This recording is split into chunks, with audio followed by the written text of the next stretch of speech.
Hello, Tao. Good morning, and how are you, faithful Captain Niner? Coming to you on this. Oh, I'm gonna sneeze. Excuse me. Coming to you, February, December. I am all over the place. Hi, it's February 10th, the day after the Super Bowl, and apparently I have a sneezing problem this morning. So hopefully you guys know. You guys all know who won last night. Let's be honest. Let's just not get into it. I will just say this: 205 more days until the 49ers play again. That's what we got. So it's going to be a long one, ladies and gentlemen. I know a lot of you guys are going to turn to baseball and all that kind of stuff. I don't like baseball. I find it to be most boring. Granted, going to have some hockey here, go Kraken for a while. But let's be honest, during the meat of the summer, I ain't got nothing to watch. I just go over more football. So, all right, let's get into it. Obviously, I know you guys watched the Super Bowl last night. Um, on one hand, thank you to the Philadelphia Eagles for not letting the Kansas City Chiefs become the first team to repeat. Thank you for giving them a complete ass whooping. And for the love of God, was it not so good to see the Eagles not get every single call go their way? Because I think that was a very good officiating game in any aspect. No, there were some terrible calls, especially in the beginning. But seeing those calls, like pretty much, we've been, accustomed to every time that there's a penalty on the field. Ah, shit, that's going for the Chiefs. We've been just that's the way life has gone. The sun rises, the sun falls. Chiefs get every penalty, especially in clutch situations. The fact that I don't even remember what it was. I know I looked it up last night, but the fact that they weren't getting every single call going their way, it was an amazing thing. It's so much better to watch. And you know what? Some of us are probably being a little petty this morning. You know what? Enjoy being that petty. That level of pettiness feels good right now. But anyways, overall, an absolutely domination from the Philadelphia Eagles. But at the same time, how much do we like the Eagles? Like I said, for me, it's a tie between the Seahawks and the Cowboys. For those of you who don't know, I live in Seattle. Overall, I know that the biggest rival to the 49ers has been the Cowboys. That's just your perennial one. For me, living in Seattle, and obviously, with everything that's happened newish with them, that's my closest one. I think next on the list for me, so number 3, would be the Eagles. So at the same time as I'm praising them, I don't want to see them win the Super Bowl. But at the same time, you beat the Chiefs. So the enemy of my enemy is my friend. Oh, that sounds terrible. But anyways, congratulations to them. Jalen Hurts on being the MVP. I was wondering if Sweat was going to be the MVP because I think he ended up with 3.5 sacks. But yeah, good to see them. I know they made a little bit of a comeback, the end of the fourth or end of the third into the fourth. But let's be honest, at that point, Philly was starting to put in some of the reserves, and the Chiefs still had out all their players. Philly's still playing prevent defense, so it's easier. So I mean, it was honestly done by the end of the third quarter. So I mean, it was just, and I was wondering if they were going to score. That defense just had them shut down left and right, and God damn, it was good seeing Patrick Mahomes get sacked that many times. But anyways, yeah, a little petty. But anyways, that's enough of some other team. Let's talk about. Well, if you were paying attention at all yesterday, and I'm sure everybody's phone was blowing up, Debo. So it came out first with Ian Rappaport reporting that the 49ers were going to be looking for a trade partner to move on from Debo Samuels. And I want to say that lasted for about an hour, maybe 3 tops. Because I was going to say, I put notes aside about it to make it for today's show. But then Diana Prusa, she's from The Athletic, and I'm stalling on her name right now. Please forgive me. I know it's Diana Lucini, or her name from The Athletic, come out and say that's not exactly how it went out. It's actually Debo made the request that his exit interview with the 49ers to be traded and that he was granted permission to look for a trade. So basically, even though I've been pretty, saying that, no matter what, Debo's probably going to be gone, or Debo will be here next year. The fact now that Debo has asked for his trade to me, and I know we think this is the 3rd season now we've said this. I think there's something more to it this season. Now that, I think Debo realizes his role is going to start being diminished here. He wants to somehow revive his career. Maybe he doesn't necessarily think he can do it here. But let's read what the quote says. It says, "It was a hard conversation to have with Kyle because of the relationship that we have. They are very close. They're probably closer than your typical player-coach um, relationship would be, which is also part of the problem, honestly."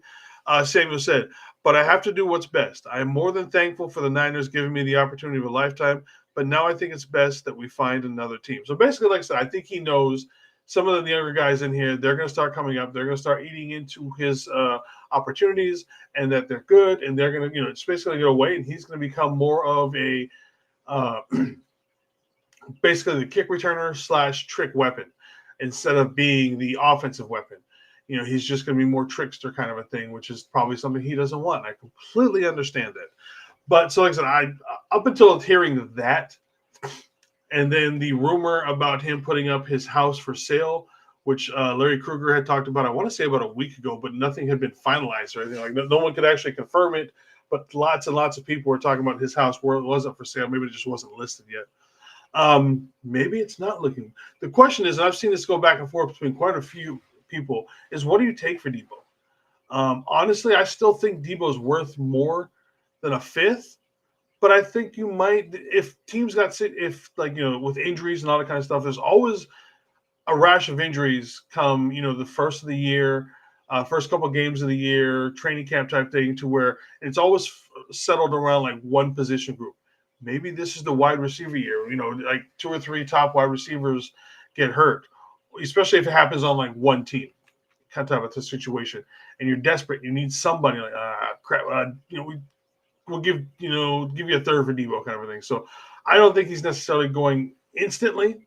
I do think with that contract, it might be a little hard to find somebody, but maybe things can get negotiated and contracts change, blah, blah, blah. And I also know that there is still the option of making him a post June 1st cut, which would save like $5 million off the $17 million he would make no matter what. So again, I'm not necessarily a contract guy. I don't understand how that all works. There's quite a bit of other people who do. But again, looks like more and more, at least at some point, we're good chance we are moving on from Debo. It's just what's it going to be cost? Speaking of good things happening now, though, Diana Rossini, that was her name who I was trying to think of earlier and could not get her name right. So Diana Rossini was also with the Debo one, is reporting that negotiations have already began with Brock's team. I would have hoped they would have started earlier.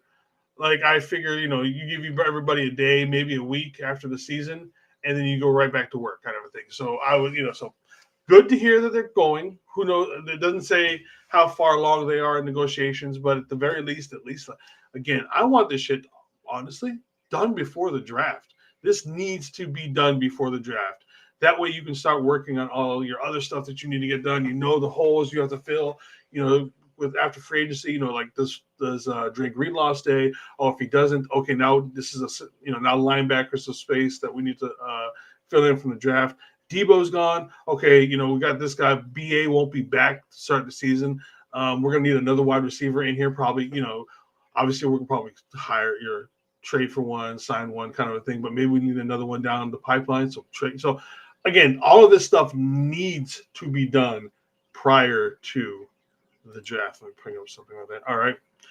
And then, so yeah, good things to her. And by the way, don't freak out about the money. Brock's going to get paid, ladies and gentlemen. I'm sorry. Those of y'all who think he's only going to make $30 million a year or 25 or any of that kind of crap, Brock's going to get paid. His agent has a job to make sure Brock gets paid. Whether you like quarterbacks and how much they get paid, whether you like this particular player or not, that position, that salary is going to skyrocket constantly. There's nothing that's going to be done.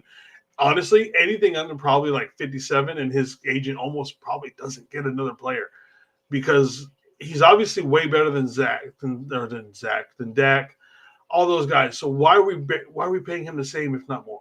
Or, a little bit under or the same when he's clearly better than those guys who are barely above mediocre.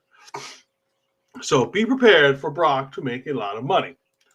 All right, so here's a little timeline of what's going to be going on the rest of the month, and I did not squeeze this in quite as good as I thought. All right, so obviously this is a calendar for February. We just finished the Super Bowl, so starting next Tuesday, we got nothing the rest of this week.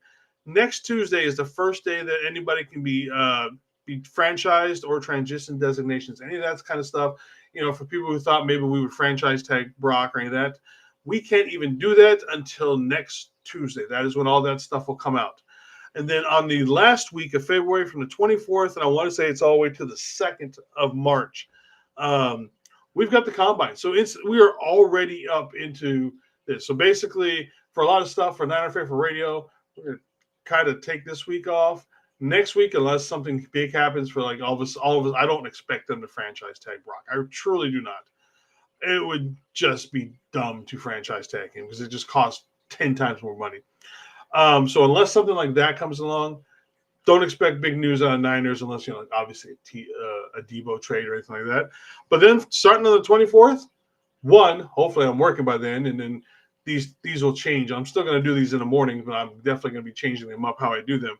But we start combine coverage. So, we'll probably take one player a day or something like that at the combine and see how it goes from there. There's nothing going on here at Niner Faithful Radio today. So the next time you'll see my pretty face will be tomorrow morning when we do this again. And then tomorrow afternoon, me and TJ will be going live at 4:30 for our regular Tuesday show. He hasn't given me the topic yet, so I'm not quite sure. Usually he gives it to me Monday afternoon. But yeah, so we'll be talking about that.